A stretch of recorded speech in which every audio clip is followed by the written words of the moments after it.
Pepatah mengatakan Malaysia sehati sejiwa pemangkin masa depan negara.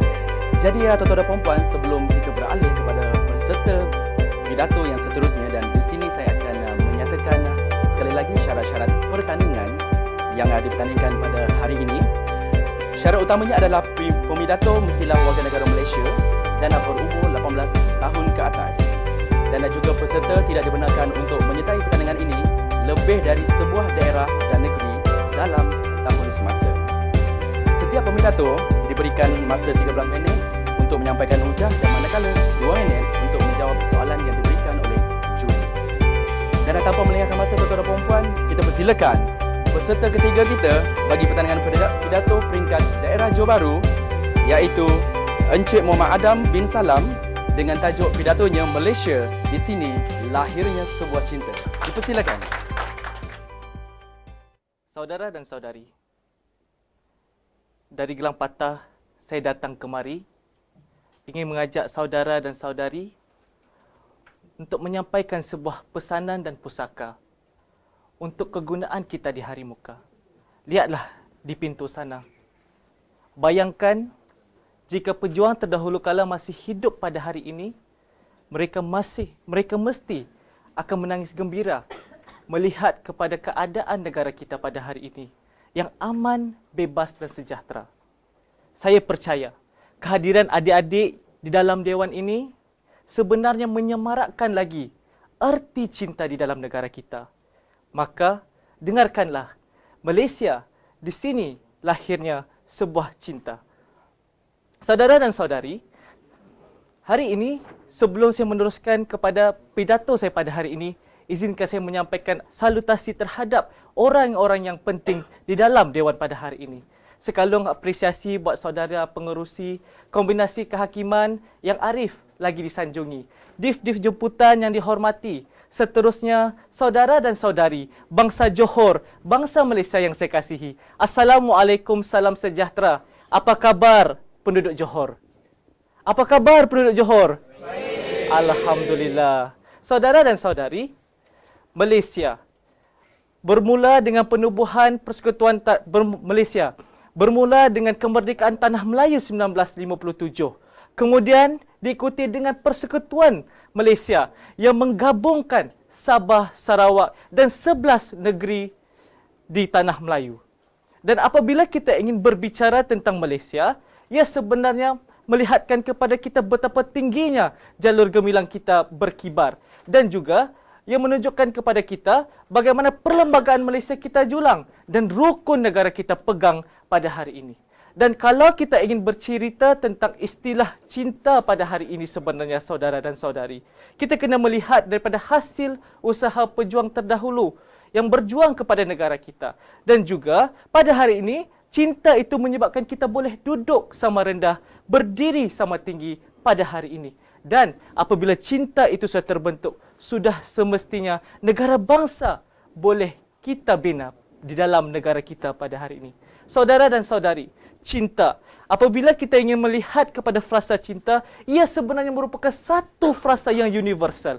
Mengapa saya katakan sedemikian? Menurut William Shakespeare, cinta itu istimewa. Ia jangan dilihat daripada mata, tetapi daripada minda. Menurut Maria Montessori, ada menyatakan cinta ibarat kehidupan nilainya. Dan Syed Nakib Al-Atas ada mengatakan cinta adalah sesuatu yang murni, tulus dan suci.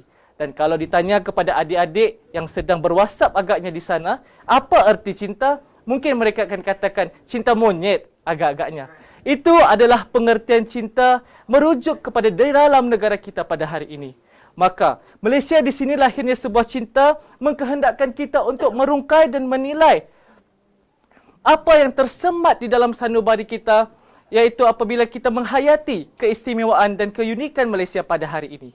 4 perspektif akan saya kongsikan bersama untuk membuktikan betapa cinta terhadap negara kita boleh lahir melalui Malaysia. Pertama, keamanan yang kita kecapi. Saudara dan saudari, mana-mana negara di dunia pada hari ini mengkehendakkan rakyatnya hidup dengan aman dan merdeka. Tetapi sayangnya, disebabkan pertelingkahan dan juga kekacauan, negara di dunia pada hari ini dalam keadaan kacau bilau. Sebagai contoh, pertelingkahan Hamas dan Fatah, peperangan di Syria, juga serangan di kota Paris, kota cinta baru-baru ini menggambarkan kepada kita keamanan adalah kunci kepada sesebuah negara. Di negara kita, kita patut merasa syukur dan bangga. Kita hidup dalam keadaan aman dan harmoni. Adik-adik yang berbilang bangsa pun boleh duduk di sebelah menyebelah.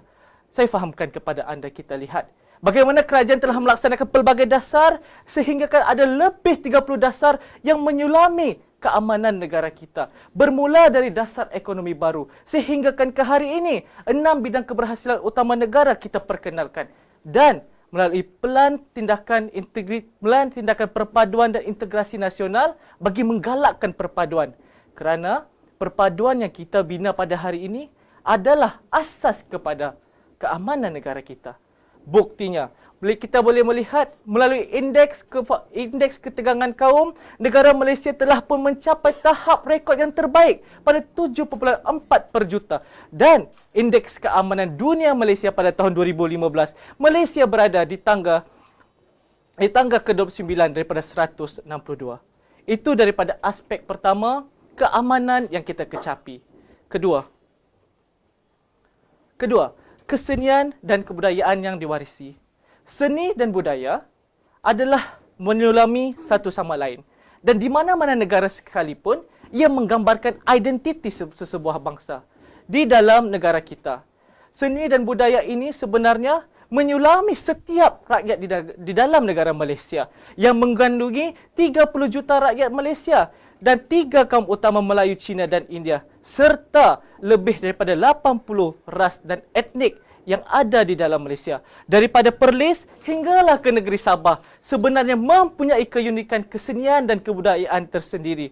Dan kita boleh lihat bagaimana kesenian ini boleh kita lihat melalui pakaian, tarian dan sebagainya. Saudara dan saudari, sehinggakan negara kita pada hari ini, atas seni dan budaya yang ada, kita digelar sebagai Malaysia Truly Asia. Kita lihat, kerajaan pada hari ini tidak pernah leka dalam memperkasa kebudayaan dan kesenian. Kerana seni dan budaya yang kita warisi sebenarnya adalah suatu harta yang tidak boleh digadai ganti. Kerajaan pada hari telah melakukan dasar kebudayaan kebangsaan. Bagaimana kita melihat, Aswara telah dibina, kita berangka Istana Budaya dan Jabatan Muzium Malaysia serta Jabatan Warisan Negara diwujudkan bagi menyimpan khazanah warisan demi masa hadapan. Hasilnya, saudara dan saudari, pada hari ini, kita boleh menonton program citra warna pelbagai bangsa. Kita boleh meraihkan perayaan melalui rumah terbuka. Dan kita juga boleh menikmati cita rasa makanan melalui rakan, sahabat dan taulan. Saya ingin tanyakan kepada anda semua, kalau anda pergi bersarapan di kedai makan, agak-agaknya apa pilihan makanan yang anda akan pilih? Anda jawab. Ketiga, keindahan alam yang kita miliki. Saudara dan saudari, saya mesti tersemat di dalam sanubari anda ingin melancong ke sana dan kemari. Anda lihat gambar-gambar yang terpampang. Sungguh indah, bukan? Mesti ada yang mengatakan, oh, ini ladang tenusu di New Zealand. Ini pula mungkin pulau Maldives. Dan ini mungkin juga hutan belantara Amazon. Anda semua silap. Sebenarnya semua ini adalah ada di dalam negara kita. Di dalam negara Malaysia. Yang mempunyai kekayaan daripada aspek alam sekitar. Kita lihat pada hari ini, saudara dan saudari, bagaimana kekayaan yang ada di dalam negara kita. Dan tahukah anda semua, Malaysia mempunyai 16.49 juta kawasan berhutan, maafkan saya. Dan juga 620 spesies burung, 826 pulau besar. Dan juga Malaysia mempunyai lebih 14,500 jenis flora dan spesies pokok. Bukan setakat itu saja. Daripada 192 tapak warisan dunia, ada 3 di dalam negara kita. 1 di Perak, 1 di Sarawak dan 1 di Taman Kinabalu Sabah. Menggambarkan kepada kita keindahan dan kekayaan alam sekitar pada hari ini adalah satu nikmat dan kita patut merasa bangga. Dan kalau anda tidak percaya, kita boleh lihat bagaimana pelancong-pelancong yang ada di luar negara sanggup datang ke dalam negara kita. Kenapa? kerana mereka sudah jatuh cinta terhadap negara Malaysia. Buktinya bagaimana industri pelancongan kini adalah penyumbang ekonomi ke-6 terbesar di dalam negara kita. Pada tahun 2014 sahaja, ia telah menyumbang sebanyak 131 bilion ringgit dan sebanyak 14.9% dalam KDNK negara kita. Kalau pelancong luar boleh jatuh cinta kepada negara kita, saya tanyakan kembali kepada anda, sudah tersemaikah bibit-bibit cinta terhadap alam sekitar? Anda jawab. Keempat, keazaman melalui semangat kesukanan yang tinggi. Saudara dan saudari, masihkah anda ingat pada tahun 2012 dalam Sukan Olimpik yang mana wakil tunggal negara kita berada di pentas akhir, Datuk Lee Chong Wei yang sedang menentang dengan Lindan untuk menggapai emas Olimpik pertama negara kita. Walaupun kita tewas pada ketika itu, saya percaya seluruh rakyat Malaysia sebenarnya telah bersatu padu dan berdoa kepada Datuk Lee Chong Wei agar menggapai emas pertama untuk negara kita. Bukan setakat itu saja, kita boleh lihat bagaimana pasukan JDT yang baru-baru ini pada tahun 2015 merupakan kelab pertama bola sepak Malaysia yang pertama masuk ke peringkat akhir Piala AFC. Dan syukur Alhamdulillah bagaimana Piala AFC ini akhirnya menjadi milik JDT. Persoalannya, apakah resepi kepada kedua-dua pasukan ini?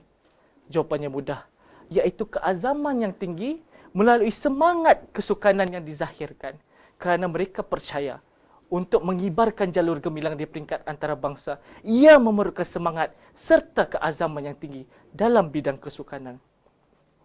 Dan pada hari ini, kerajaan kita tidak pernah leka di dalam membangunkan aspek sukan di dalam negara kita. Kementerian Belia dan Sukan telah dibangunkan untuk membangunkan program-program baik daripada sekecil-kecil kanak-kanak di sekolah sehinggalah golongan belia dan remaja. Dan kita boleh lihat juga pada hari ini saudara dan saudari, bagaimana program satu murid satu sukan telah diperkenalkan sehingga kan program podium telah dijalankan.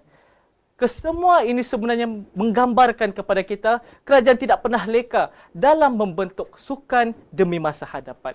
Saudara dan saudari, tidakkah anda merasa bangga melihat Datuk Nicol and David sebagai pemain nombor 1 squash dunia? Tidakkah anda merasa bangga melihat Datuk Lee Chong Wei bekas pemain nombor 1 badminton di dunia? Dan tidakkah anda merasa bangga pasukan JDT, pasukan pertama yang masuk ke peringkat akhir Piala AFC dan terkini Azizul Hasti Awang, pelumba basikal kira nombor 1 dunia. Kesemua mereka ini telah menunjukkan keazaman yang tinggi. Bagaimana pula dengan anda semua? Saudara dan saudari, kesimpulannya, saya telah kongsikan melalui 4 perspektif yang berbeza. Bermula dengan keamanan yang kita kecapi, disulami dengan kesenian dan kebudayaan yang kita warisi. Ketiga, keindahan alam yang kita miliki. Dan keempat, keazaman melalui semangat kesukanan yang tinggi. Yang menggambarkan kepada kita untuk menyemat di dalam sanubari kita berdasarkan kepentingan dan keunikan yang ada pada dalam Malaysia pada hari ini. Ingatlah saudara dan saudari, Malaysia ini ada satu, tiada dua di dalam dunia. Andai Malaysia ini hilang pada hari ini, menangis darah air mata sekalipun, maafkan saya, menangis darah air mata sekalipun, Malaysia tidak akan kembali. Jika anda semua anak Johor, jangan hanya tahu menyebut nama Datuk On. Jangan hanya tahu melawat pusara Kiai Saleh. Dan jangan hanya tahu menyebut dan menjulang nama JDT. Tetapi, teladani, pelajari apa yang mereka telah beri. Kini, sudah tiba masa untuk kita menabur bakti. Sekian, terima kasih.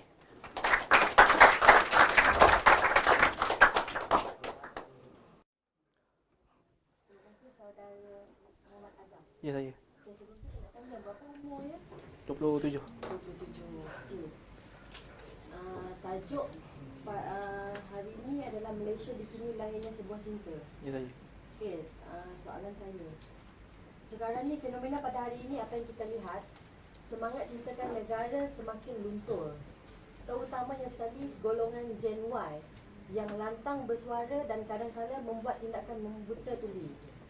Soalan saya, apakah anda bersetuju dengan pendapat bahawa generasi muda atau Gen Y pada masa sekarang merupakan generasi yang mudah memberontak? Kalau anda bersetuju, mengapa? Dan jika anda tidak bersetuju, apakah alasan anda? Terima kasih kepada saudari yang bertanyakan soalan. Kesimpulan daripada soalan sebentar tadi menghendakkan kita untuk memahami, adakah Gen Y pada hari ini sebenarnya mudah memberontak ataupun tidak? Sebenarnya jawapan ini boleh kita katakan iya, boleh kita katakan tidak. Dan bagi saya sebenarnya Gen Y pada hari ini sebenarnya tidak memberontak untuk melihat kepada di dalam isu dalam negara kita. Mengapa? Ada 3 perkara yang menyumbang kepada perkara tersebut. Pertama, tindakan yang dilakukan oleh Gen Y pada hari ini yang dikatakan memberontak sebenarnya adalah tindakan mereka untuk bersuara. Dan perkara ini sebenarnya sama pada zaman dahulu. Tatkala kita ingin memperjuangkan keamanan. Tetapi bezanya pada hari ini, Gen Y kita seolah-olah memberontak kerana mereka ingin menyampaikan apa yang tersemat di dalam hati mereka sendiri. Sebagai contoh, kita boleh melihat bagaimana mereka ingin mencari pekerjaan tetapi tidak mendapat pekerjaan. Kedua, Gen Y pada hari ini sebenarnya tidak memberontak kerana mereka sudah berada di dalam tahap satu kefahaman matang yang boleh kita banggakan. Sebagai contoh, kita boleh melihat daripada sumbangan-sumbangan Gen Y itu sendiri yang telah diwar-warkan di dalam Facebook sendiri. Dan untuk membuktikan ia bukan sekadar omong-omong kosong, bagaimana Gen Y yang dikatakan memberontak ini sebenarnya boleh menyumbang daripada aspek-aspek penting dalam negara kita. Sebagai contoh, pembangunan bola sepak di dalam negara kita. Kita boleh lihat di dalam kemenangan JDT dalam Malaysia Super League dengan izin dan juga dalam Piala AFC, berapa ramai golongan belia sebenarnya yang masuk di dalam pasukan tersebut. Adakah yang memberontak? Saya katakan tidak. Sebenarnya mereka cuba menyumbangkan sesuatu. Dan yang ketiga sebenarnya, Gen Y pada hari tidak memberontak sebenarnya kerana kita boleh melihat tanggapan mereka ini adalah satu tanggapan untuk meruntuhkan moral mereka. Tetapi mereka tidak pernah beranggapan sedemikian. Sebaliknya boleh menyumbangkan sesuatu kepada negara. Sekian, terima kasih. Berikan tepukan kepada peserta ketiga kita tadi, iaitu Muhammad Adam bin Salam dengan tajuk Pidatonya Malaysia, di sini lahirnya sebuah cinta. Jadi selesai sudah pertandingan pidato peringkat daerah Johor Bahru 2016 dan sekali lagi kami mengucapkan ribuan terima kasih kepada Puan Syamira dan juga Puan Zainab.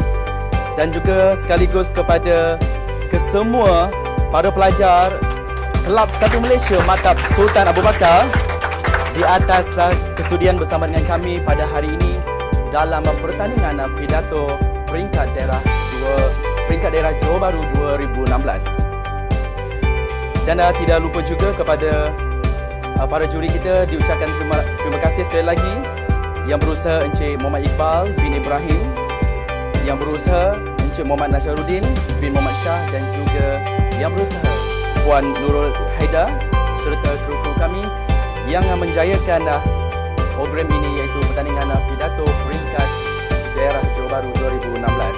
Tuan-tuan dan puan-puan, selepas ini kita bakal mengetahui siapa juara kita dan di mana juara kita nanti akan mana ke peringkat seterusnya, iaitu peringkat negeri yang akan berlangsung pada 8 dan 9 Mac 2016. Dan untuk keputusan pertandingan pidato ini kita